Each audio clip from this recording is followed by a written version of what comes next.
So it's been a while now since I did the figure drawing video, and I've been practicing a lot. After I did that video, I focused a bit on perspective.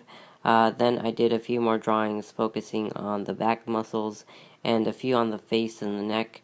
I've developed a nice technique, I think, to kind of attach the head to the body properly, but I don't really feel confident enough to teach it yet.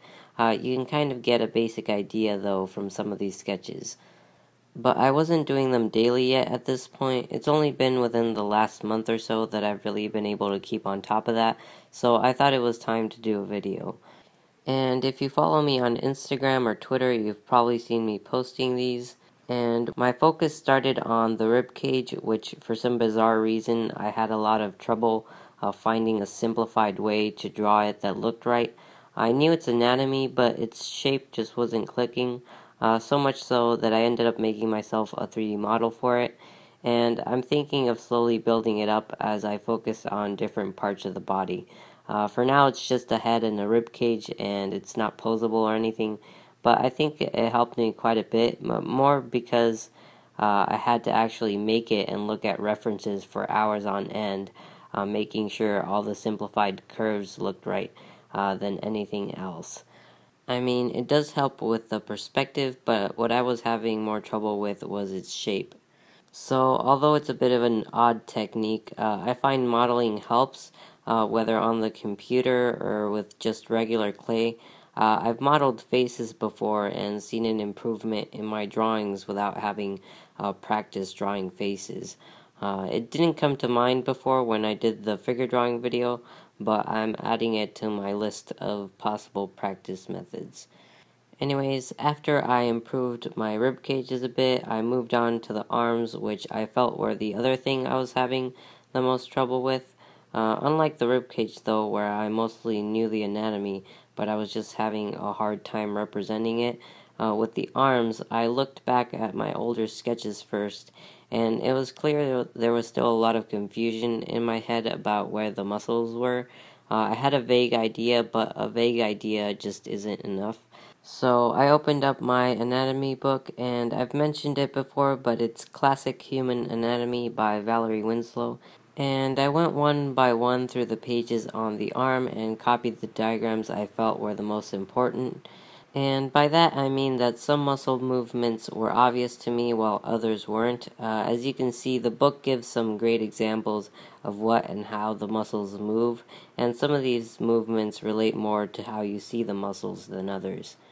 And with each muscle, I tried to find it on my arm and move it to see if there were any visible effects. I also color-coded my sketches for better clarity. Some things are colored just to indicate a muscle, but I also used other colors to indicate different connections and keep the orientations of different bones clear. And I also labeled all my muscles, but not so much to remember, but for future reference and to try to force my mind to concentrate on them.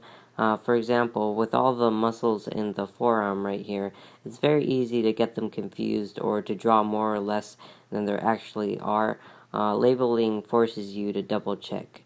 And some muscle names have stuck in my head, and it's useful to know some of them, but it's not necessary.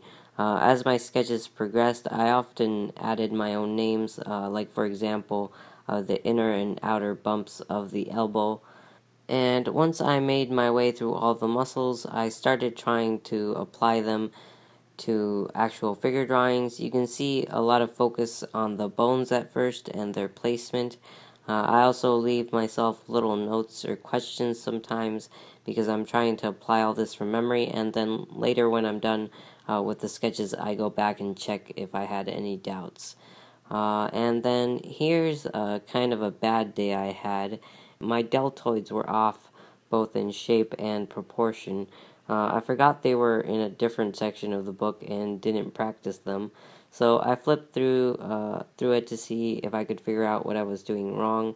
I also traced the image I was practicing from. You can see that in this rough one, the rough lines in red are the trace and the blue are the original lines. I was having problems with the size, and that was causing them to look like they were in the wrong place. It took a few tries, but things finally clicked, and then I did that whole ref. The references I'm using for these ones with the 360 turns are from Anatomy 360, by the way. The others are just from random different gesture drawing apps.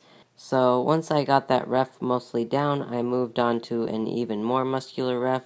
I don't know about other people, but more muscular figures tend to give me more trouble. Then here I also paid some attention to just how the arm looks from the side, which is something else that's really hard to pin down in my opinion. You can see me here studying that particular area to try and pin down what's happening.